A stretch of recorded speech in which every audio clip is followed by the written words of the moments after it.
পৃথিবীর সবথেকে গভীর গর্তগুলোর একটি হলো কোলা সুপার ডিপ বোরহোল। এত গভীরে ড্রিল করা খুব কঠিন আর ব্যয়বহুল। পরিচালিত খরচ গভীরতার সাথে অনেক বেড়ে যায়, ড্রিল বিট ভেঙে যায়, গর্ত অস্থিতিশীল হয়। কিন্তু আমাদের পায়ের তলায় লুকিয়ে আছে বিশাল তাপশক্তি। পৃথিবী কেন্দ্র করে ৬০০০ ডিগ্রি সেলসিয়াস তাপমাত্রা, আর সামান্য অংশ ধরতে পারলে লাখ লাখ বছর আমাদের শক্তির চাহিদা মেটানো যেত।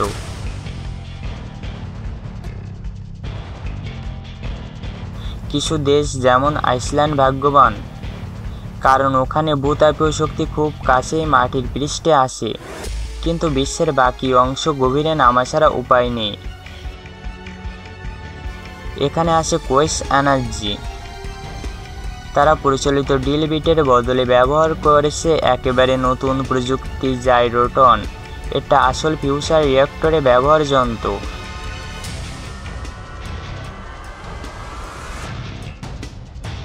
যা অত্যন্ত শক্তিশালী মাইক্রোওয়েভ তৈরি করে। এই মাইক্রোওয়েভ সরাসরি পাথর গলিয়ে এমনকি বাষ্পীভূত করে ফেলতে পারে, ফলে ড্রিল বিট ভাঙার ঝামেলা নেই আর খনন করা অনেক দ্রুত।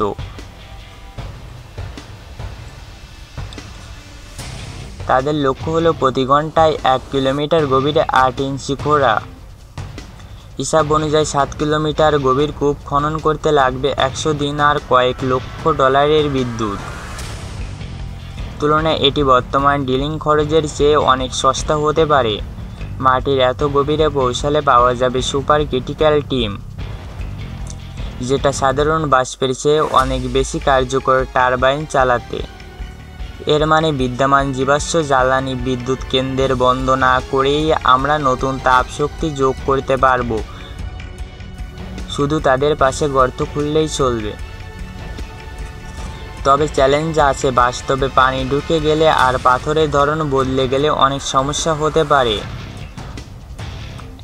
আর ল্যাবের বাইরে ফিল্ড টায়ারে এখনও প্রমাণ করতে হবে এই প্রযুক্তি বাস্তবে কতটা কার্যকর। কিন্তু যদি এটি সফল হয়, তাহলে ভূতাপীয় শক্তি সারা বিশ্বে ছড়িয়ে পড়বে, আর আমরা পেয়ে যাব এক নিঃশেষহীন পরিচ্ছন্ন শক্তির উৎস, যা কয়েক মিলিয়ন বছর টিকে থাকবে। বন্ধুরা, ভিডিওটি যদি ভালো লেগে থাকে তাহলে সাবস্ক্রাইব করতে ভুলবেন না।